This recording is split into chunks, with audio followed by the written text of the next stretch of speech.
কলকাতা ল কলেজের ধর্ষণের ঘটনার বিরুদ্ধে মুখ্যমন্ত্রীর পদত্যাগের দাবিতে রায়গঞ্জ থানার সামনে এবিভিপির অবস্থান বিক্ষোভ। রবিবার দুপুরে এবিভিপি নেতা দীপ দত্ত বলেন, কসবা ল কলেজ ধর্ষণ কাণ্ডে শুধু ওই তিনজনকে গ্রেপ্তার করলেই চলবে না, যাদের সাথে অভিযুক্তের ছবি দেখা যাচ্ছে তাদেরকেও গ্রেপ্তার করতে হবে। কলেজগুলোতে নির্বাচন না করিয়ে কলেজগুলো গুন্ডাদের দিয়ে পরিচালনা করা হচ্ছে।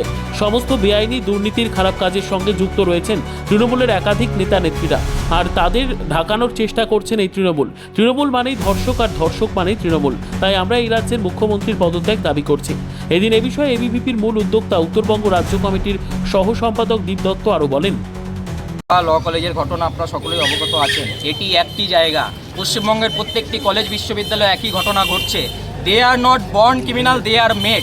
এদের পেছনে যে তৃণমূলের বাঘা বাঘা নেতাদের মদত রয়েছে, যারা এদেরকে এই ক্রিমিনালদের, এই দর্শকদের দর্শক বানিয়েছে, তাদেরকেও পাকড়াও করতে হবে। এই যে এমএলএরা রয়েছে, এই যে মন্ত্রীরা রয়েছে, রাজ্যের মন্ত্রী যাদের সাথে ছবি পাওয়া যাচ্ছে, তাদেরকেও গ্রেপ্তার করতে হবে। প্রত্যেকটি কলেজ ক্যাম্পাসে এই তৃণমূল ছাত্র পরিষদের গুন্ডারা ছাত্রছাত্রীদের কোনো গণতান্ত্রিক পরিবেশ নেই।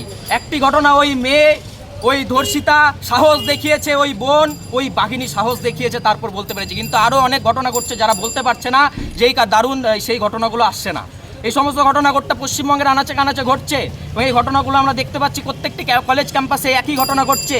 ছাত্র সংসদ নির্বাচন নেই, তা সত্ত্বেও সেখানে ইউনিয়ন রুম চলছে। এই যে মনোজিৎ মিশ্রের কথা বলা হচ্ছে, 2012 সালে সে অ্যাডমিশন নিল, 1 বছর পরে উধাও হয়ে গেল। পুনরায় 2017 সালে কোনো রকমের অ্যাপ্লিকেশন ছাড়াই আবার অ্যাডমিশন হয়ে গেল। কিসের দরুন? ওনার নাম লেখা রয়েছে অমুক দাদা জিন্দাবাদ, মনোজিৎ দাদা জিন্দাবাদ, ম্যাঙ্গো দা জিন্দাবাদ। এগুলি উনি নাকি ছোট স্তরের নেতা। এগুলি কথা অনেক তৃণমূলের নেতারা বলছে। কি করে ছোট স্তরের নেতা? উনি তো পাওয়ারের গরম সেখানে দেখিয়েছিলেন। এই সমস্ত ঘটনা যে দেখতে পাচ্ছি, রাজ্যের মুখ্যমন্ত্রী এদেরকে ঢাকানোর চেষ্টা করে। প্রত্যেকটি ঘটনায় দেখতে পাচ্ছি ধর্ষক মানেই তৃণমূল, তৃণমূল মানেই ধর্ষক, এবং এদেরকে বাঁচানোর চেষ্টা করে এই পুলিশ প্রশাসন। তাই এই পুলিশ প্রশাসনের দ্বারস্থ হয়েছি এর জবাব চাইতে আমরা। এবং এর পিছনে যে মাথারা রয়েছে তৃণমূল কংগ্রেসের, এই মাথাদেরকেও পাকড়াও করতে হবে, অবিলম্বে পদত্যাগ করতে হবে।